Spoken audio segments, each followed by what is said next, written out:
Are you ready to boss up? I'm your host, Kim Guillory, and you're listening to the ultimate podcast that will help you 10x your business. I've spent nearly 30 years in a service-based business, and I'm here to provide you with the mindset, strategy, and vision that you need to build a seven-figure business and beyond. Let's go.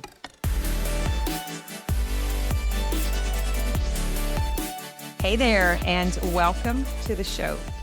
I am super excited about this guest. I've actually considered inviting Corinne probably about 2 years ago. And since then, the topic has changed dramatically, but I'm still want to start off with everything that you've been doing is still the same. You've just expanded into business, which I love to talk about.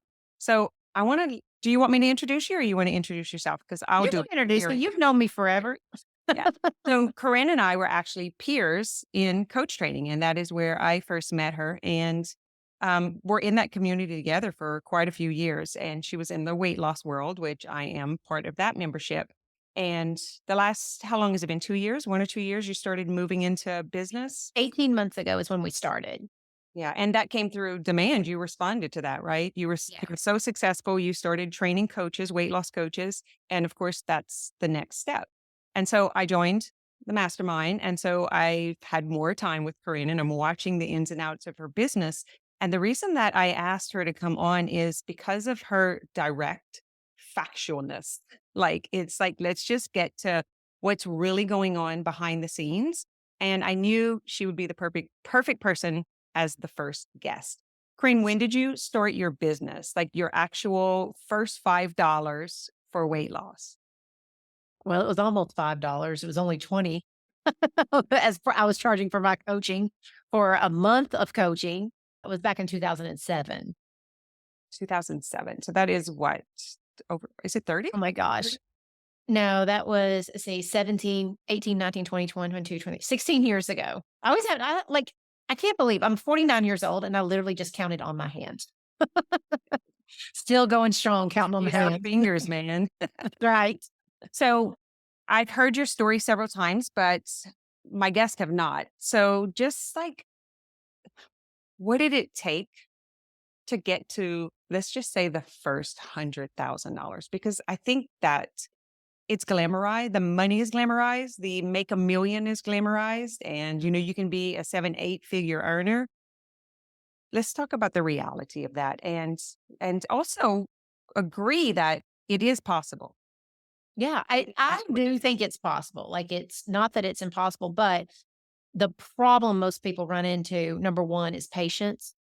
It takes a long time to build a business. It takes a lot of courage and it takes a lot of learning stuff. If you've never built a business, you have such a staunch learning curve, and most people don't have the stomach for all of the learning, all of the trying, all of the doing. So it literally, when it was 2007, I'd lost my weight and I didn't know anything about starting a business. I was a college dropout. I went to one whole semester. I had eloped with some dude after I turned 18.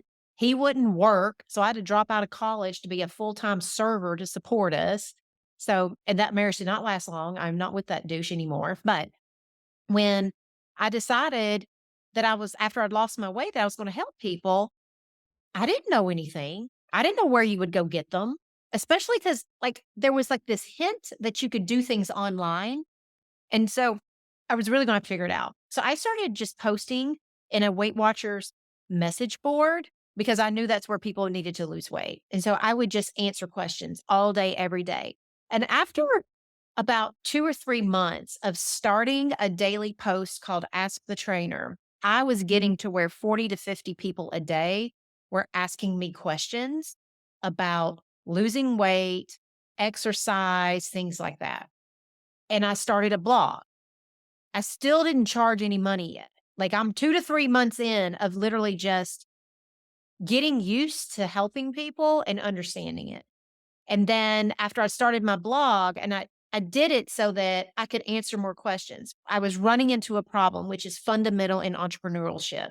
When you're building a business, you work until you find a problem. And when you find a problem, you got to find a solution. My problem was I only had 2.5 hours a day while my son was in Mother's Day out to help these people who wanted my help for free. And I was answering the same questions over and over and over again. And I was like, I don't have time for that. If I'm going to answer every question every day, I've got to figure out a way to make this repeatable. So I started a blog and I would just link them to things I'd already answered if it was something I had done. Those people started signing up to get like notification when a new blog would come out. And I remember one day asking my husband and saying, I heard about people online that train other people to lose weight and they charge for it. Do you think I should do that? Like this is how long ago it was. It was like, I've heard of these people. Like it was still weird to do things online, you know? And he's like, I don't know, give it a try. So I had to go like look in Yahoo. How do you get paid online? And I had found PayPal. PayPal was kind of new back for most people. And so I sent an email out to all those people and said, I'm if you would like me to help you one on one, I will email you every day and we can talk about your weight loss. I'll help you lose weight.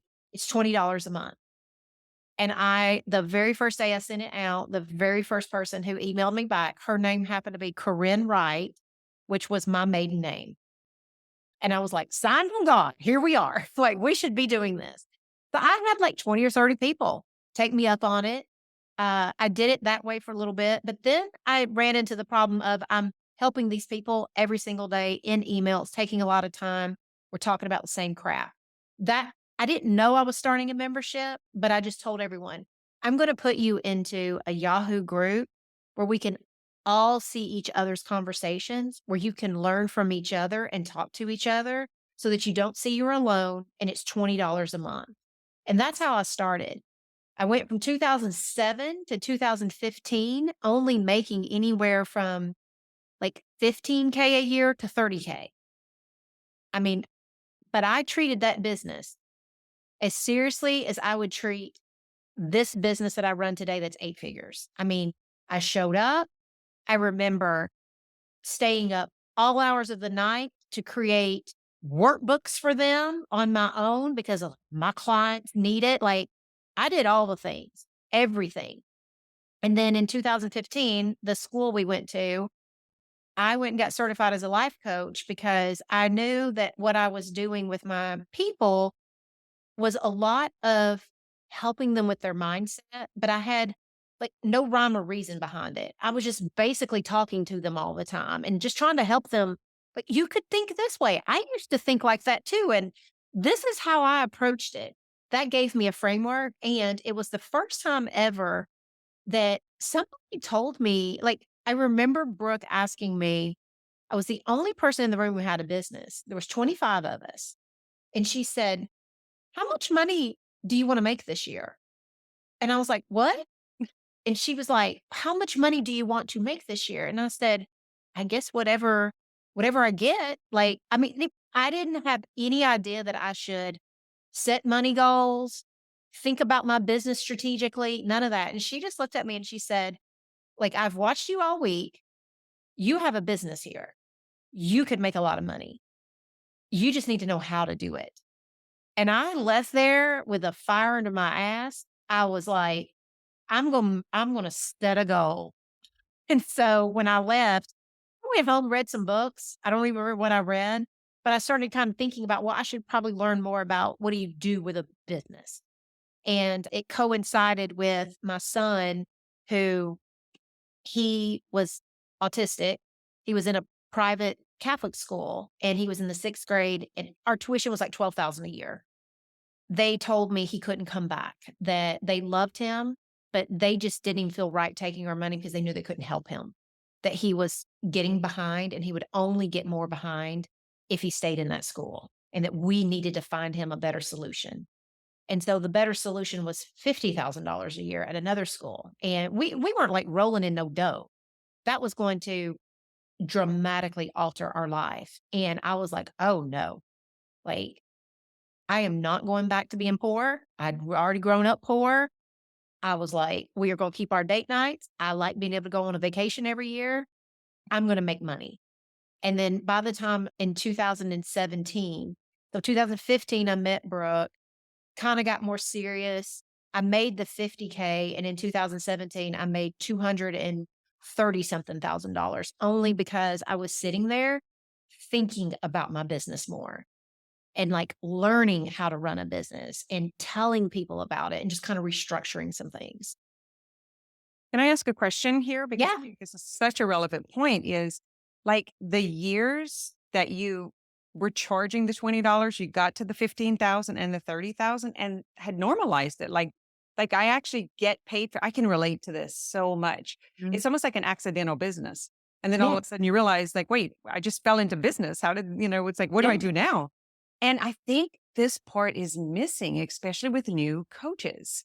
Because like I had to open a brick and mortar. Like my business was something tangible. And that's how business used to be, back in the Yeah. day. This was 1997. But they are hearing this, you can make as much as you want, you can do what you want, but they're missing those first few years that you and I had. And I notice when they come in and I'm working with new coaches that they're immediately trying to go to the 150 or like you're saying 250.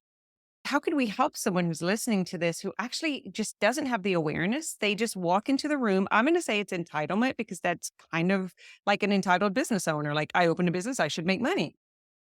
How could we speak to that? Or how can you speak to that on just getting someone to see that a little bit differently? Like, I was grateful for those few $1,000s. It was better than being in my house with 5 kids and broke as, and I wasn't going back to the welfare office. So that's the other thing. Your driver was so strong.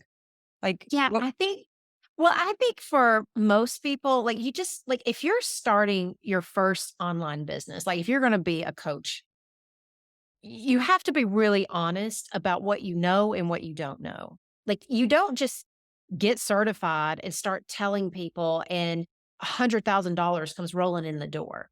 It takes a lot of talking.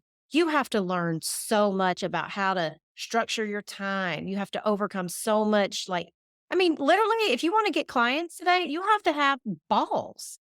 I mean, you're going to talk to way more people than you're ever going to think you need to just to be able to get a few that will pay you. And so I think like in the early stages, you have to work really hard.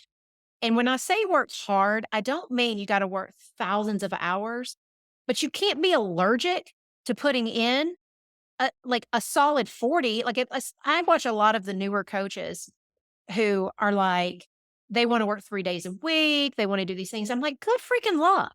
I have an 8-figure business. I'll let you know when I work 3 days a week.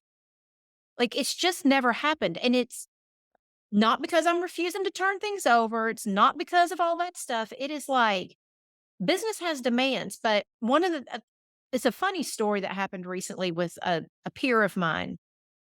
What I watch a lot of business owners do, and it does not matter if you're making $0 or you're making all the dollars. We all think we work all the time. Like our swan song is, I'm just working all the time. I was like, hey, do a time study. Let's just find out where you're spending all this time. Like, I'm sure we can find all kinds of information. I do it with my own team, I do it with myself. She came back to me and she just laughed and she said, do you know how I was like crying literally in your arms about how I was working all the time? I was clocking 34 working hours a week. I did it for 3 weeks. She said, the other hours, I was stewing, worrying, obsessing. Like she was like, I didn't realize how little actual work I was doing. And so like my thing for all the coaches is always like, you cannot be allergic to actual work in your business. You have to do it. You have to do it when you don't want to. You have to do it when you're tired. You have to do it when you're scared to death. That's the hardest part of entrepreneurship. And that first year or two is ate up with that. Like it is constantly overcoming yourself. It is constantly doing that. And it feels like you're working all the time. But I do believe that even if it's the first year or two, if you consistently actually put in 40 solid hours a week of working, which means talking to people when you don't want to, the dreaded cold reach outs. Like, I don't know what it is with our coaches, but they're just like, oh, a cold reach out is so sleazy. I'm like, it's not sleazy. It's what's required. It's like you can't afford to run errands. And that is a cold reach out. Yeah. That's just you in the feed as a cold reach out. It's like, now you're going to have to, and you can do it with class. There are ways to do it. But you have to learn how to do all that. And then you're going to have to talk to a lot of people who are going to be like, don't DM me. I'm not interested. To find the few who are going to be like, oh, wow, tell me more about this. So it's just, I just think that like that first couple of years, it's just a grind.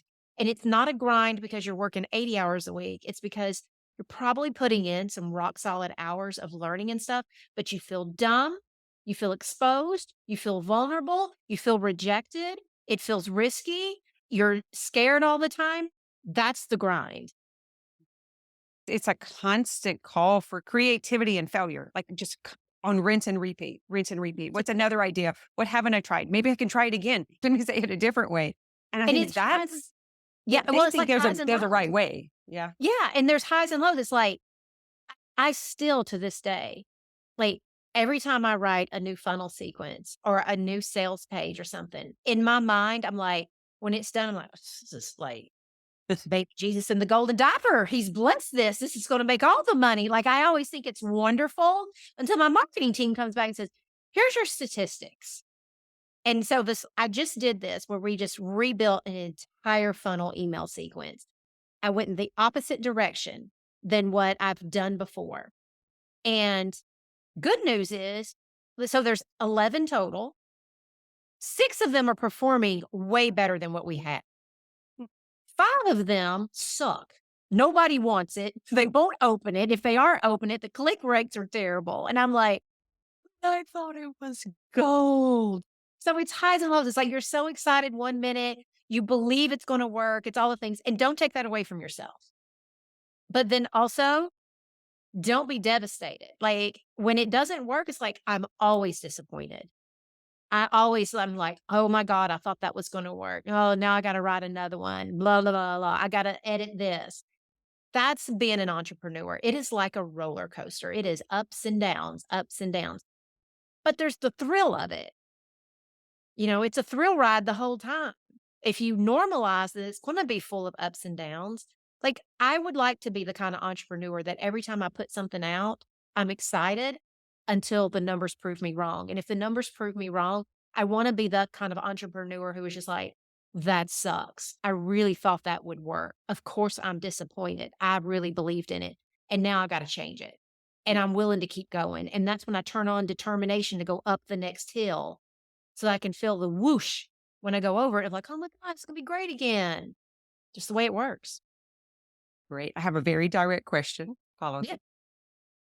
Would you have stayed in and had the tenacity without the driver of the $50,000? Like, what do you think from what you were experiencing? How much impact or difference did it have having that? Like, I got to take care of my kid because that's like a survival thing, right?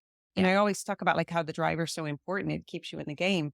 So I'm curious from your personal experience at that point where it was like, what shifted for you that drove you from a 50 goal to 250 reality?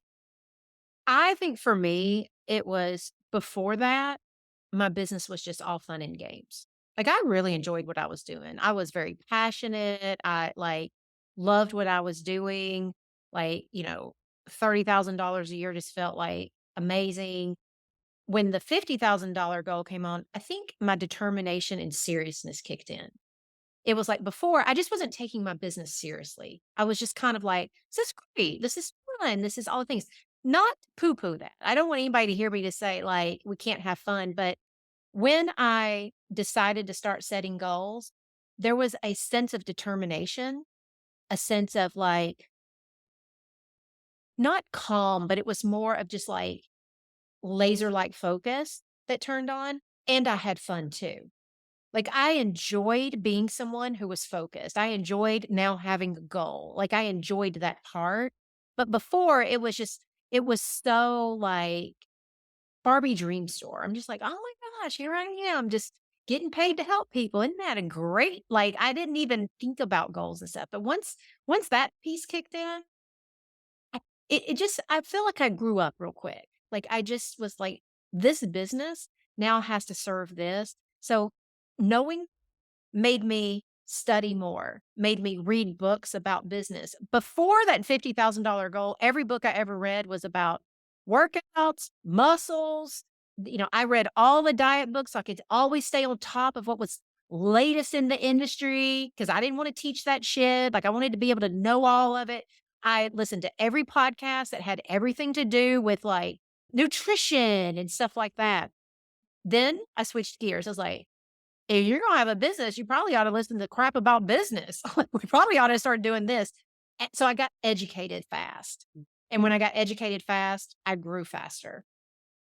I love that Brooke did that for us and so many Yeah. others. Like seriously, Yes. it's what was so attractive about the like she was speaking of it from such a great experience, of herself, and she was like so sure anyone in the room could do it. Like, Oh, yeah. and I love that impact that she led us by that led, what I'm saying, that opened up the door because that's what she Yeah. did. She like peeled the foil back and it's like, One of the things that she says that I think is so misunderstood because a lot of people don't like it when us entrepreneurs who have had success say, we really do believe anyone can do it. Because I do believe anyone can do it. She's nuanced it that makes all the difference in the world. There's a lot of people who can, there's just most people who won't. right.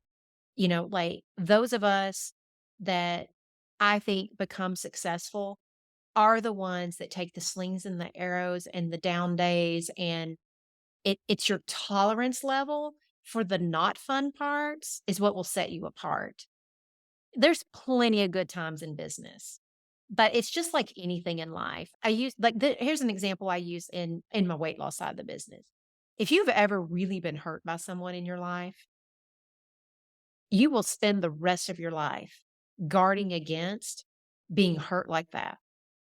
Even if you've had thousands of good interactions with people, people who've loved you, people who've changed your life for the better and stuff, but you will remember the one person who hurt you and you will build a wall to have that never happen again. And walls keep out the good people too. And it's very similar in business. It's like you will have plenty of good times in your entrepreneurial life. But in the very beginning, it feels almost traumatic because you're having to learn, you're having to feel dumb half the time. So much of your stuff won't work. So many people will doubt you, and they'll doubt you for good reason. They'll be like, "But you've never done anything like this. You have a good job. Why would you give up?" Like, they just are afraid for you. And when that happens, we spend a lot of our entrepreneurial life guarding against feeling bad when there's so much good that could also come in. So you have to be able to like overcome some of that stuff. Yeah, especially if you have unresolved rejection trauma. Like if Yeah. that here in the body, it will get pinged. It will get triggered Yes. multiple times. And I actually think that's one of the secrets of my success is the difference between my rejection and someone else's rejection is I've grown a muscle to tolerate it Yeah. and reframe it in a way that I can actually have it work for me. And Oh, I yeah. because that's the thing that and the shame of the rejection, oh, everyone's going to know that I was rejected, were so strong that it would put me into mental paralysis. And I couldn't take the action. I couldn't think. I wasn't creative because I was in self protection mode, right? Like what you're saying. I love that. I had a question for you that, as you were talking last time, that brought up one of the questions, which was, what's one thing that keeps showing up regardless how successful you are? And it keeps surprising you. Like you keep noticing it and it keeps surprising you. Kind of like what you were just saying, like about the emails and like, I've got it figured out. I've got like, this is going to do it. And then you're like, man, like I'm surprised. It actually doesn't work every time. Is there anything that continues to show up since the beginning? There's definitely stuff that I will say, I don't think I'm surprised any of it shows up anymore, only because I've had a really good coach for 6 years now. And we coached on this like about 2 to 3 years ago on like, this is just your crap.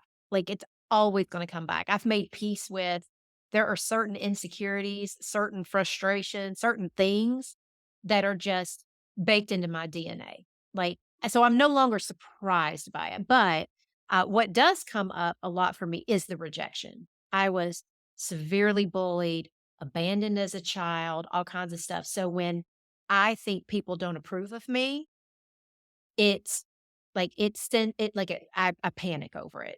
Like the first thing I just know when it happens. Like I can feel myself obsessing and worrying. I've gotten good at take no action. That has been my agreement with myself that until I don't feel better about it, but when I'm clear-headed about it. I used to things would happen, like, in my membership, like, I've had just all these points in my business where big rejection has happened, like, big events and stuff, and I would freak out and change things or do things and then create, like, a whole 'nother mess. It took me several times of realizing before you solve a problem, think about the problems you're about to create. Sometimes those problems are worth creating, but more times than not, they're not. That, you don't wanna solve a problem and create worse problems. So I did that a few times and had to stop doing that. Now it's more, when I recently had to let an employee go, and I've not had a lot of experience in letting people go. Like, we eh, because I don't like having to do stuff like that, we have a very strong hiring program. Like, most people always say when they come through our hiring, they're like, "This is the staunchest hiring process I've ever been in." You go through 6 to 7 interviews before you even get to me. Like, we are just diehard about it.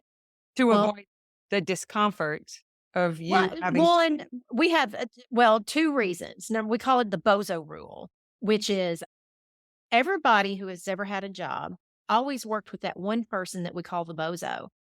They made life miserable for everyone. They're like, they don't do their job. Every day you're just like, they get special treatment or you don't understand why they don't get fired. They jack shit up, all that stuff. And so we call it the bozo rule. The bozo rule is we don't hire bozos. And so, because it's the most detrimental thing you can do to a team.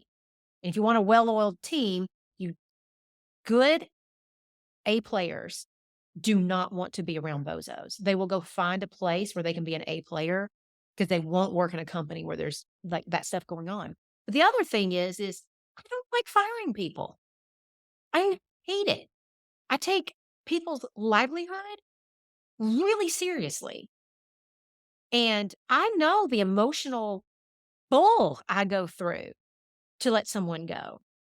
It's very emotionally hard for me. And so one of the reasons why we have such a staunch policy is because I do not want to put myself in the position to have to let people go. It happens, but it doesn't happen often because I'm not just letting people come into my company who can fog a mirror, who can just solve a problem we have right now. Like, I don't hire that way. I'm like, I will do the job until we can find the right person for the job. We don't have a copywriter right now. Our copywriter, actually, she had to leave. And it's so hard to find a good one that I told my team, I don't care how long it takes us. It could take us a year. I will write every ounce of copy in this business before I will hire someone who can't write for us or who can half do the job. It's not worth it. I'm with So I had to let somebody go recently, anguished. And I mean, it took me 2 to 3 months of coaching just to get the nerve to do it. This person needed to go. It was very hard on me. We did a lot for her. We really took care of her because I don't like letting people go. I feel like, it's just the right thing to do, but it's not that it surprises me, but that's my thing that always comes back. mm, Like, it took a long time for me to get my mind right to where I was like, I am disappointed this didn't work out. I am upset that I have to do this and that's okay. But my job is to not sit and keep someone around and hurt my business because I don't want to hurt. So I'm very willing to hurt over this because this is a decision. Like, my business is like another team member and it's hurting right now. And I got to solve it for her. So that's probably the biggest one is just rejection. Anytime, like for me, it was so scary because I thought she's going to not like me. She's going to think I'm right. a hole, and then maybe she'll tell all these people and stuff. And there was such trauma for me around it. I mean, I lost sleep and cried and went through all of it until I could work myself into a place where I felt emotionally safe that I was doing everything I could. I was still going to feel upset, but I also 100% believed that while it was painful, it was still worth it. Mhm. It was still needed.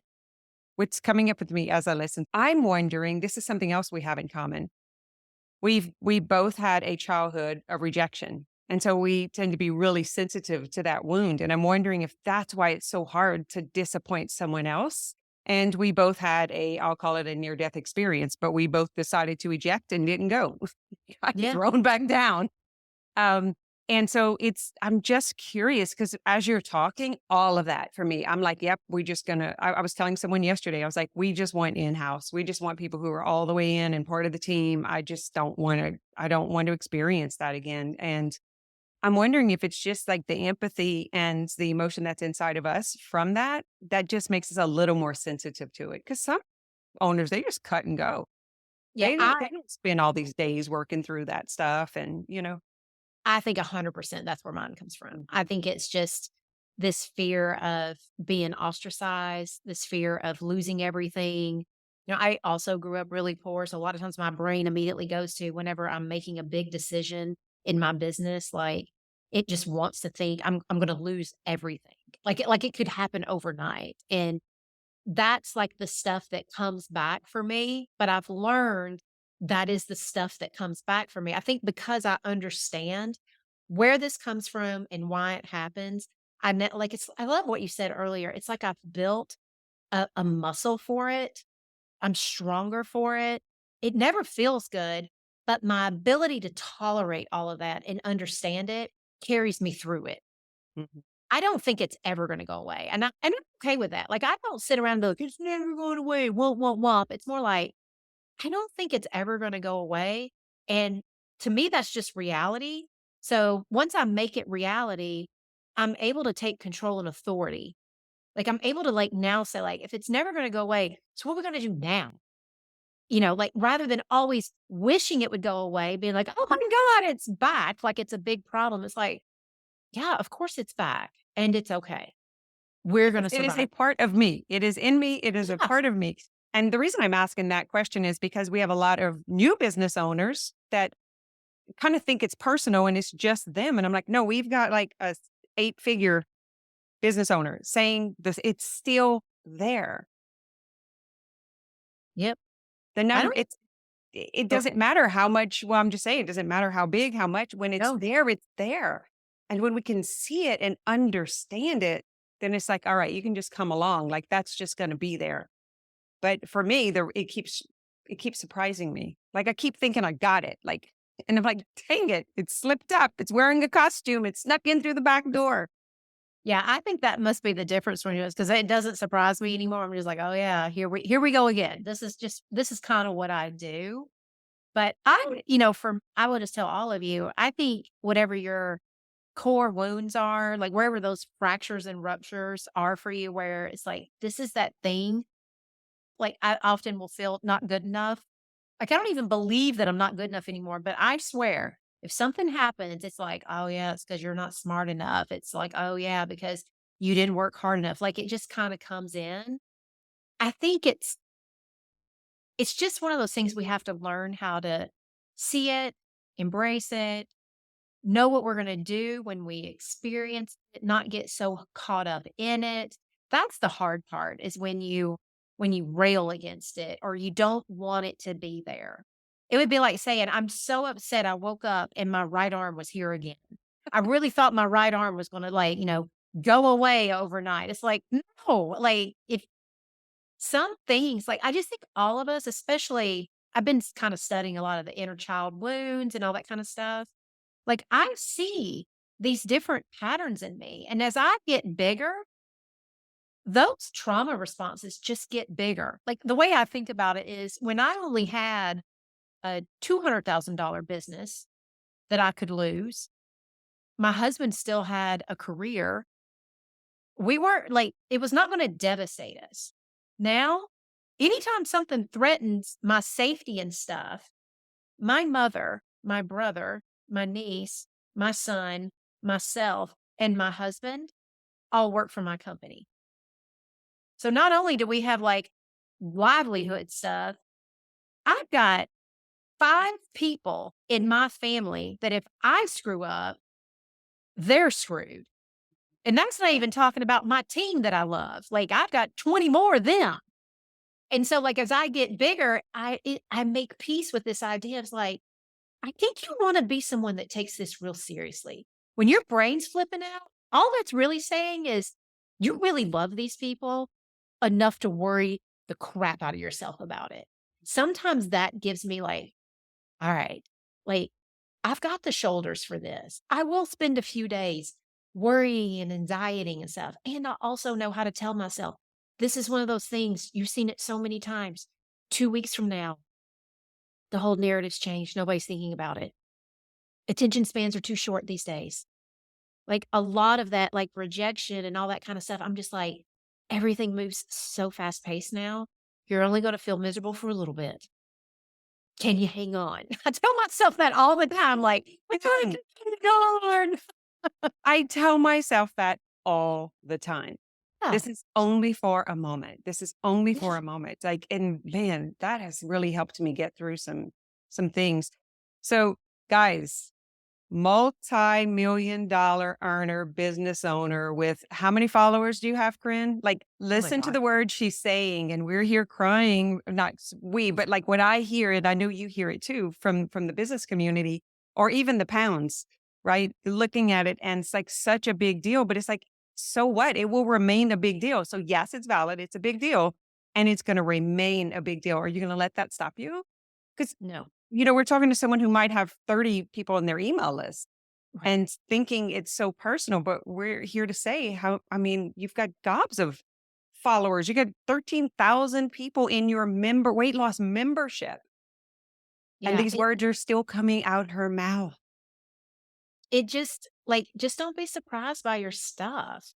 Like, this is why I think it's really important for us always to get, like if you're going to be a business owner, be getting coached because there's 2 things that will stop you as a business owner. One will just be your lack of knowledge on how to do things, and that's easy to solve. Like, we can go and there are books and podcasts, there are courses, there are, like, plenty of information on the internet now about how to fill in your skill gap. The other will be your thought gap. It will be everything that's going on between those 6 inches, and that is always gotta be the topmost priority.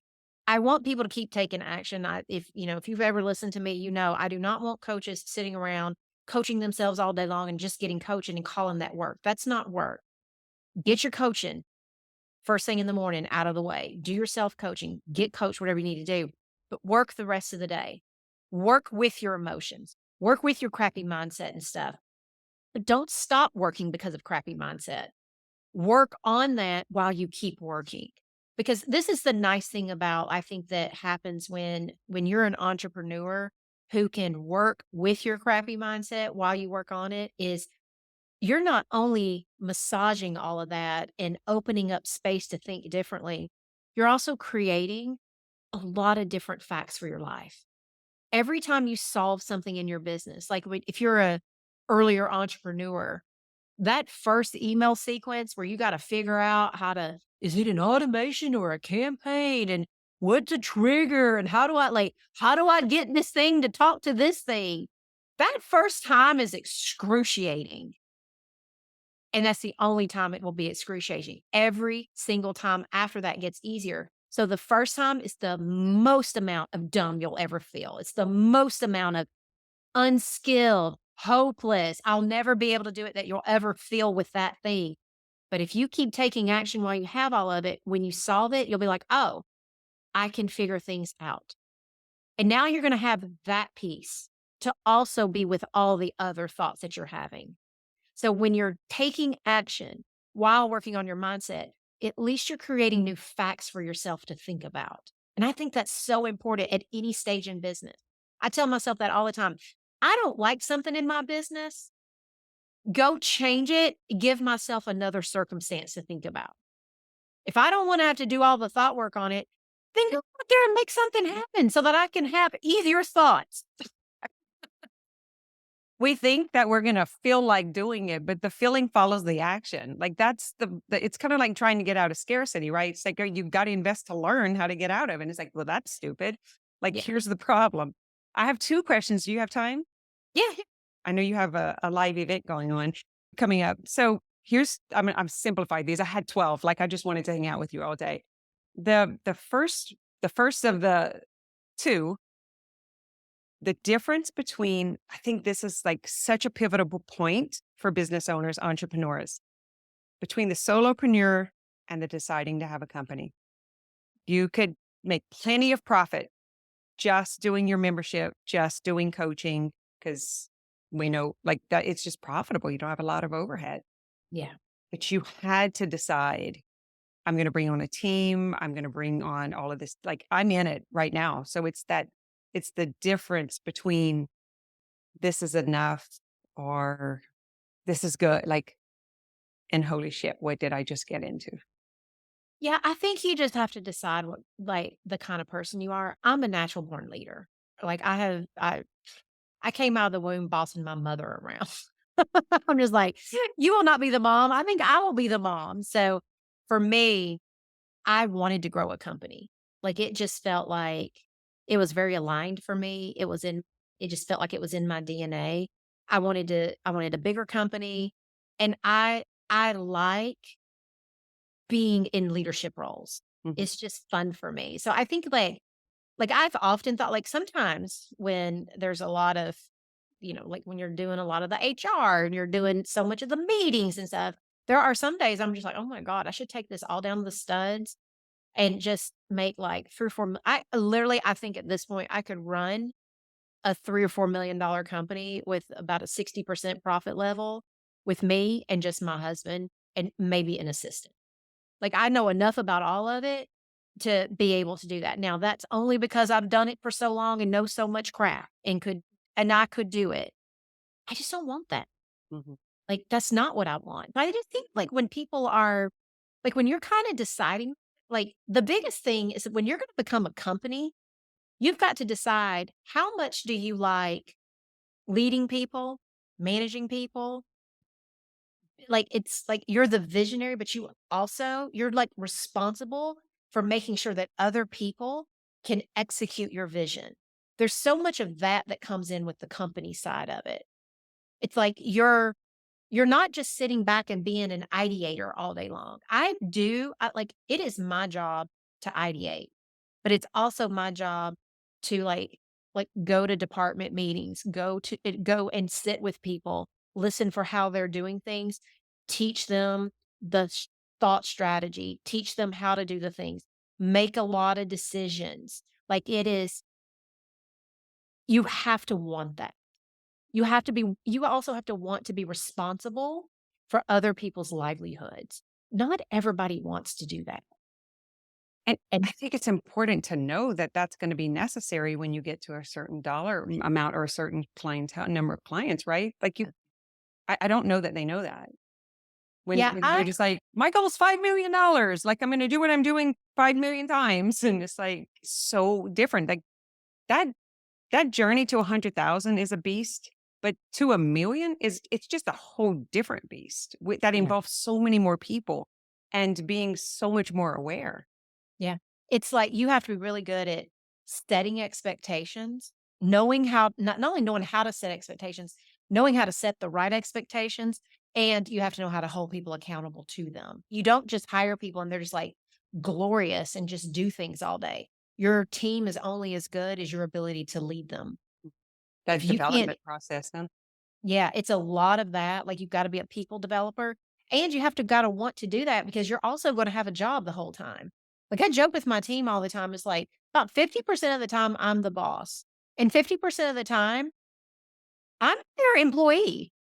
They're bringing to me the things like, "This is where we need your expertise on. We need copy for this. We need to know, how are you gonna teach this?" Like, all these things. I'm constantly fulfilling their stuff too, so you still have to work, and if you like, I still have to coach, I still have to network, I still have to, do Sales all the things. Yeah, almost. I'm speaking at an event this weekend. And guess whose butt's got to wake up every morning? Because I got shit to do every morning for about 2 hours to keep things rolling. Because even though I'm doing an event, there are projects that are going that have deadlines to make sure that we can launch in January, to make sure that we can do like these things. It's like, and they need my speaking notes. Like these things just happen in like business. So like if you're gonna run a company, you're not gonna be absolved from being a worker. I have just never seen a real CEO of a truly successful company not say, "Oh, I'm in the grind with them." And when you're in the grind with your team, you see so much of your organization and you really know how to clean up your organization. Like one of the things that's going on in mine right now is I dedicated the 4th quarter to marketing. And I was like, all right, I am going to be your 12th man. So I'm going to work with y'all. I'm going to approve everything. I'm going to be at every meeting you have. But now our marketing director runs all of it. And I'm like, but I'm coming. And I have learned so much and been able to help them so much faster because I'm like, assign me this funnel. I will write it from opt-in, sales page, emails. I will write it all the way down.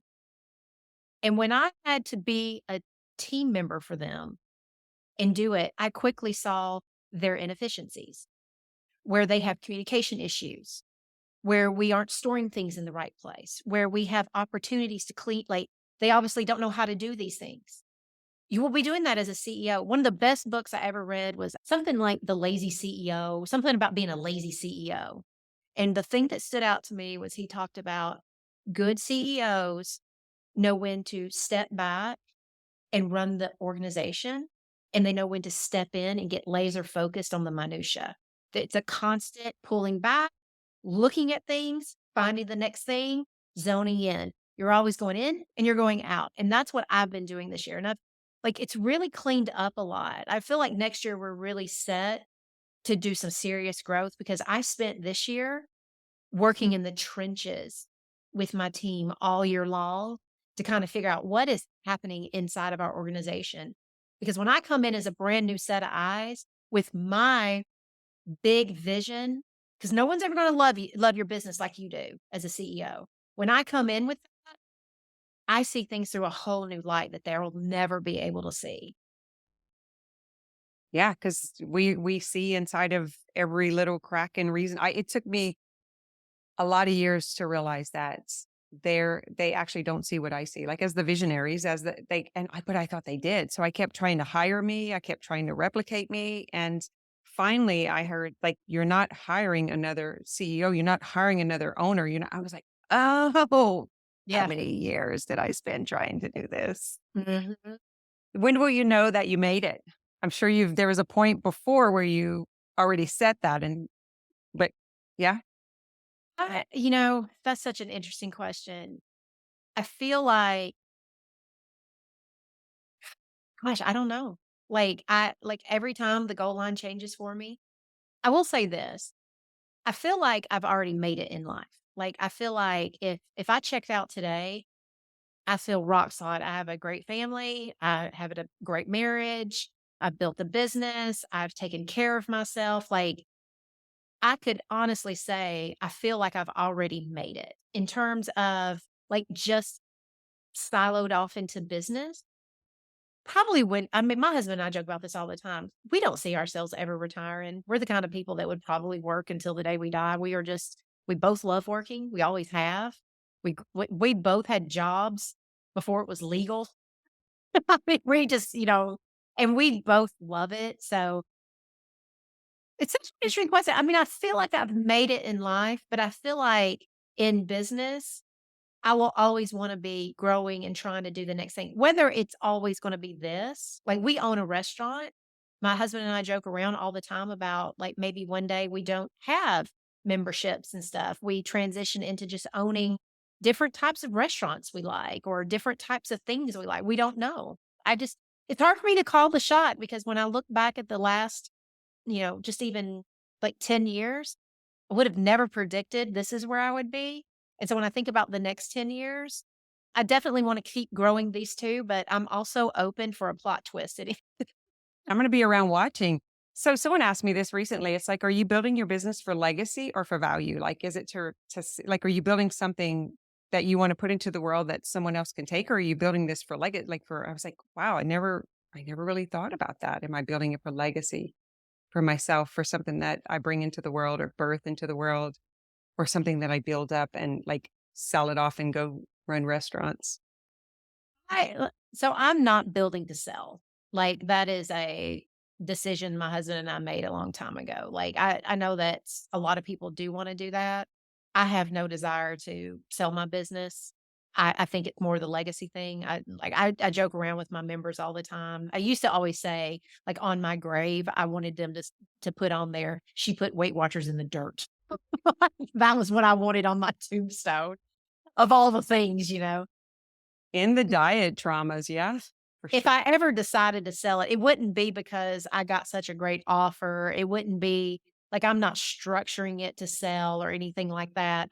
It would be literally something something scratched our itch. My husband and I decided we wanted to do something else or whatever.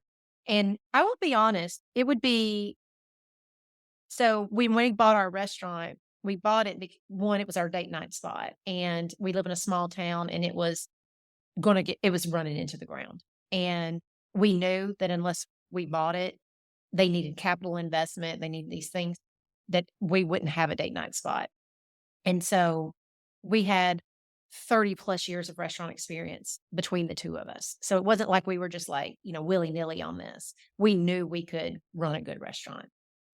We bought it because the staff was wonderful.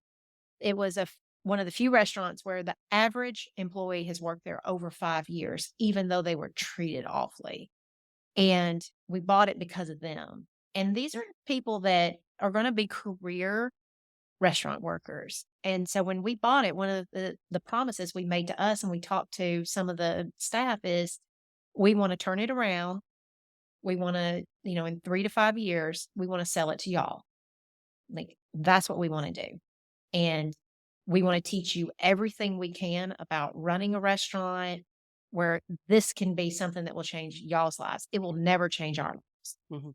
No BS business, no BS weight loss is our life changer. This for us is fun. This is what he and I love doing. We love these people.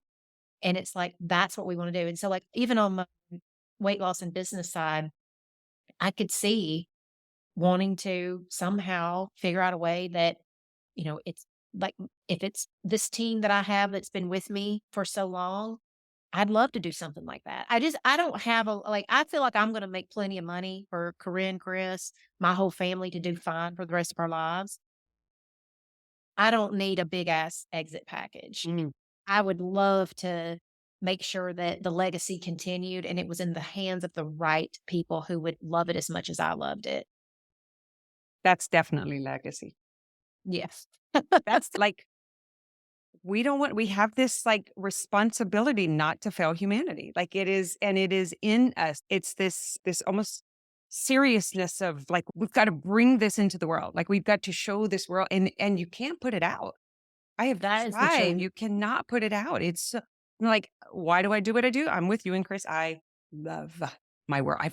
If I've ever dreaded a day at work, I quit doing whatever that thing was, and I go just do something else. But I love it so much, and it's like I can't find satisfaction in anything else the way that I do with what we can do for lives and impacting. And it just well, you know that we spend Well, enough it's time fabulous. talking I about mean, this. it's like I don't love every day of my job. There's some days I'm just like, "Really? This is what we gotta do today?" But, I mean, I love it so much. I never could turn my back on it. Mm. Like, I'm not gonna ding dong ditch my work. I'm not gonna I tell my people all the time, somebody like, now that we have 2 businesses for the, like, weight loss and business, it's like there is somebody sitting around who desperately either wants to change their health or they desperately want to change their wealth, and they don't know how, and they need us. And it is our job to show up for them every day. It is not our job to have a pity party because we don't feel like it. It's like, I don't care if you don't feel like it today, go get your job done. And I do that every day. And like most days, though, like once I start working, I'm in it. Like, I mean, I do get into my work. I'm like you. It's like, and like Put me on a coaching call. I can show up for a coaching call at any moment and just within a second, I am in my zone. I do love the work. And that's why I think, like, for me, it's more about this legacy that we're creating over here. I want to, like, I don't know if I'll change the whole world, but whatever part of the world I get to influence, I definitely want them to change. Yeah, it's that impact. It's Yeah. so satisfying. One question, this is it, I promise. I keep Okay. saying I have two left, but the last one, I've made this up and I'm like, is this going to be the signature question for all of the interviews? If you were to write a statement to go into a time capsule to be found by a family member 3 generations from now, what would you want them to know about your mission and legacy, such as she was the one who did or believed? It would probably be like poverty stops here. I mean, we have just got generations of broke ass people. in my family. My great grandmother, she grew up with a dirt floor in the coal mines of Kentucky, like, had nothing. She became a hairdresser. And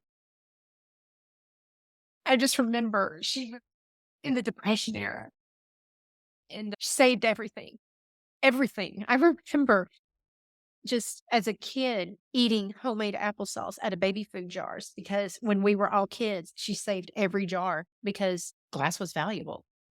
And her house was packed to the gills with crap, but so much poverty in my family.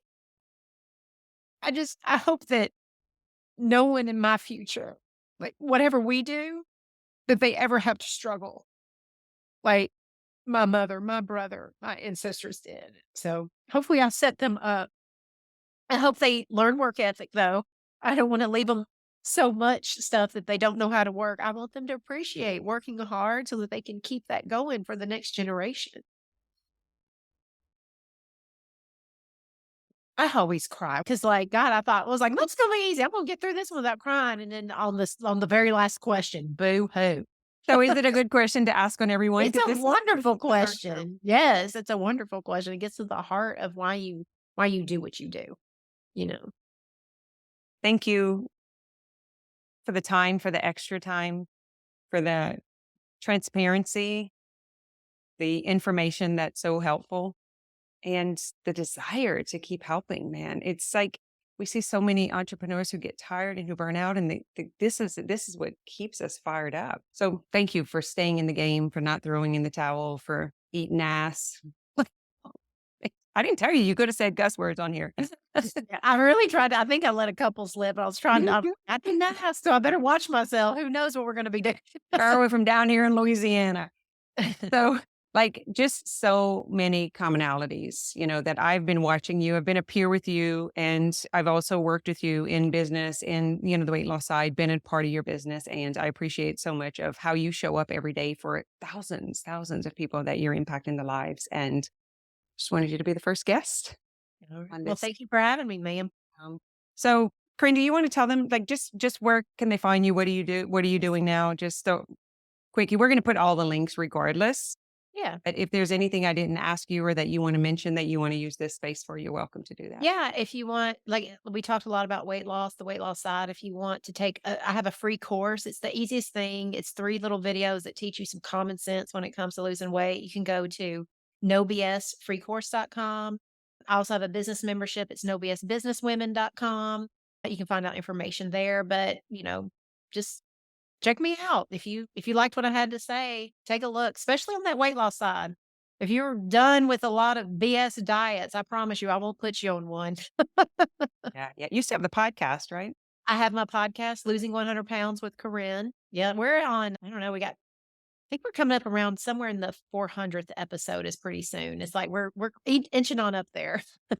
We didn't even talk about any of your personal weight loss and journey. I just wanted to really get into the meat of this, like entrepreneur, solopreneur, company, business, legacy. I love it. Thank you. I appreciate you.